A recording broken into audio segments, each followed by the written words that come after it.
This video is to show the core functionality of the HeirList application. This is the home screen.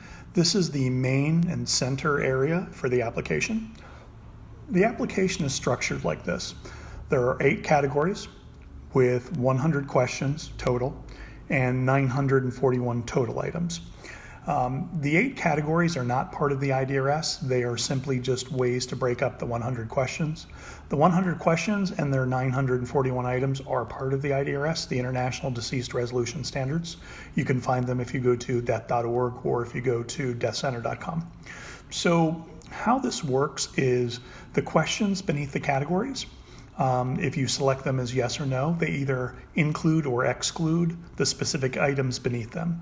So essentially you answer the 100 questions and only those that are possibly relevant among the 941 items stay as active.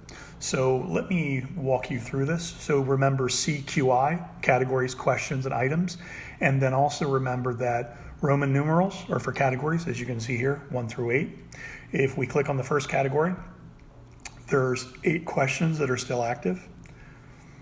A, B, D, F, H, J, K, L. So question C most likely was answered with a no, so it's disappeared from the workspace. It could have possibly been answered with a yes, and then the items beneath it all closed out, so it would disappear from the workspace as well. And then beneath here, if you go to A and you click on A, you could change the answer from unsure to yes, or unsure to no. And then the last of the 4 buttons takes you to the items. So here you can see by the black 8 ball that there are 8 items that are still active beneath A. We click on that and it shows items 1 through 8 that have not been answered yet. So how this works is you click on an item. We're clicking on number 1. You select open. It turns green. You select closed for item 2, it turns red and it disappears. And for item 3, you select NA, it will disappear again. So only the white and green items would show here in the home screen as you answer these. So again, you see that I, the Roman numeral 1 for immediate, that's the category. A is the question, it's a letter, and then under the items, it was 1, 2, 3, 4, 5, 6, 7, 8. Now we've gotten rid of 2 and 3 because we closed it out or made it not applicable.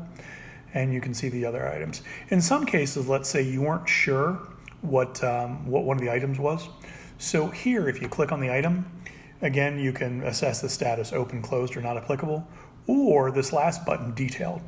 If you click on that, it takes you to another screen that shows you the item, plus it shows you additional verbiage describing the item, what it is, so you can better understand whether that applies or not, and also what the status is.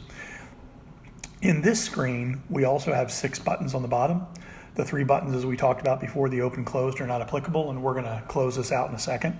Then there's 2 buttons at the bottom for notes and reports.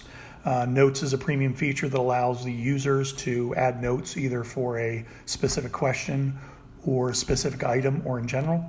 Reports is a screen that allows you to send PDF reports to yourself.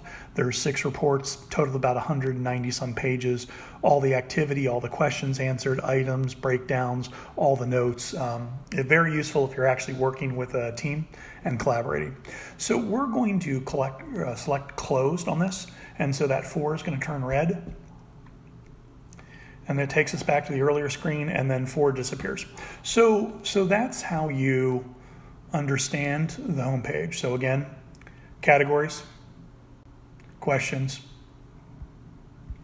items, and then below that is item details. So one other part of the core functionality we're going to take you to now is if you've either answered a question as no, or if you've assigned closed or not applicable to an item, it goes in sort of a limbo area. And that can be accessed by going into the menu and going down to the bottom to the reopen closed item screen. In here, this is an exact parallel of the home screen with the exact same structures.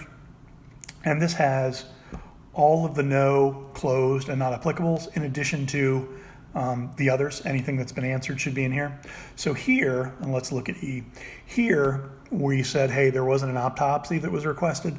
Let's change that because it didn't appear in the earlier screen. Let's change that to, hey, we're not sure. We think there might have been an autopsy. So you can see it changed that question to yellow. Now if we go back and click on the house on the top right, go back to the home screen. If we go to category 1, now all of a sudden the question E was brought back into the working area because we've changed it from no to unsure. And so from unsure, maybe we decided there was one and we can change that to green. It still stays in. If we change it to red, it would now go back to disappearing. So we're going to do that right now. So there you see it goes, jumps directly from question D to question F. So that is the